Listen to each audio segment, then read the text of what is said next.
What's going on, everybody? Richie here, Hybrid Athletics. Today I'm going to be going over my top 5 items that every calisthenics athlete needs to have in their gym bag. Now, you don't need to bring this bag to the gym because when you have all these items, you pretty much got the whole gym in your bag.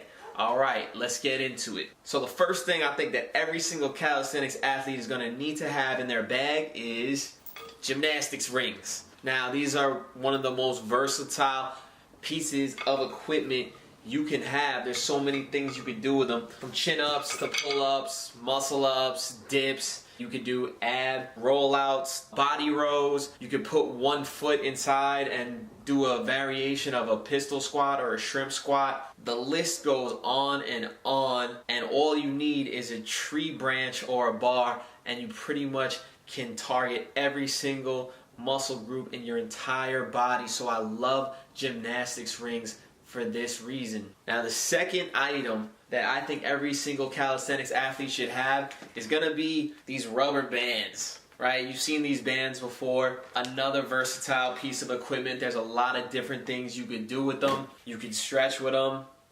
You could use it as an assistance if you haven't worked your way up to a regular pull-up yet. You could use it to give you a boost with that or with dips. The most underrated thing I think that I really use it for the most is stretching and mobility drills. Mobility is really overlooked, guys. You need to focus on that. It has a very high carryover into every other thing you do. If your mobility is not right, your body's gonna find slack somewhere in the system, and when it does, it makes other muscles overcompensate or overwork where they shouldn't have to, which can lead to injury. So you want to focus on your mobility, and one of the best way to do it is going to be with these bands. So get you some bands, various sizes.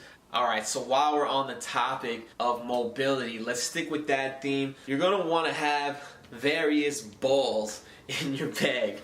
Different sizes, they all serve a different purpose. So for example, this little handball here, or racquetball. If you're from New York, you know about handball, but we'll just call it a racquetball for those who don't know. When you start foam rolling, or if you want to start like getting into myofascial release, this is a good way to warm up with it, you know, and then you upgrade. You go to this golf ball, you can roll your foot on this. If you have any muscular imbalances in your feet, it's pretty much going to cause a chain reaction of muscle imbalances throughout your entire body. So you definitely want to take care of your feet, you guys. Once the foam roller doesn't do the trick anymore for those tight muscles, you're going to want something like a lacrosse ball or a softball.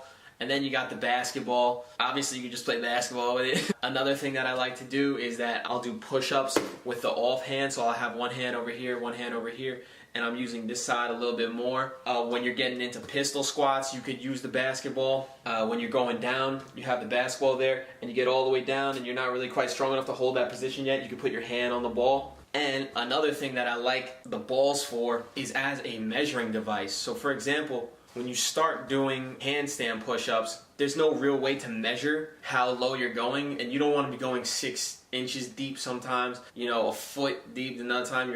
You want to hit that consistent same level, and you might not be strong enough to get your head all the way to the ground and push up again. So what you're going to want to do is start off with a basketball, and then once you've built up to 2 sets of 15 reps with a basketball, you use the softball to measure. Then you can move to the handball, eventually the golf ball, and then soon enough, you'll be strong enough to go all the way, touching your head to the floor and push yourself up. So sticking with the theme of measurement, I actually like to keep a tape measure. Now, this helps me a lot, especially in my dunking goals. I like to measure certain things if I'm trying to jump up and touch them. You might not want to carry a 2-pound tape measure in your bag at all times, so they make this cool little keychain one.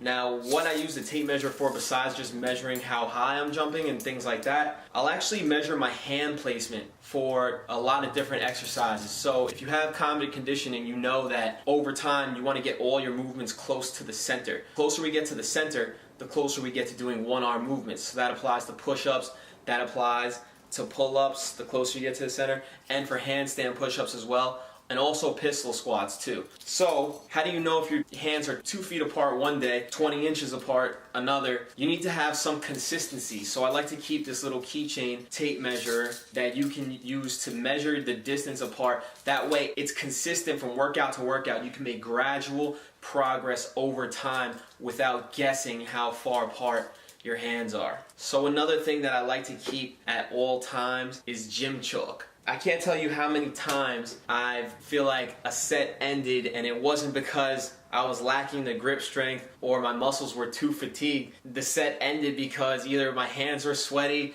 or I had put lotion on earlier. And you shouldn't have to choose between making strength gains or having dry, ashy skin. It's just not right. So get you some chalk. I got that block. I've been using it for like 2 months and I still have like 85% left. It's $6 for the block. By the way, I'll leave links in the description to get all these items in case you don't have them. That way you can make sure you get these and take your training to the next level. So I know I said I was gonna give 5 items, but I'm gonna give a bonus item as well. And here we go. We got one of my favorites. It's a weight belt. So you could do weighted dips, weighted pull-ups with this. Really take your strength gains to the next level. Eventually, it will get to the point where you hit a plateau with the pull-ups and you're kind of stuck in between where you could do a decent amount of pull-ups, but you can't really do one-arm pull-ups yet. This is going to be great to break through those plateaus, make some new strength gains, build muscle, all that good stuff. Alright, so those are my top 6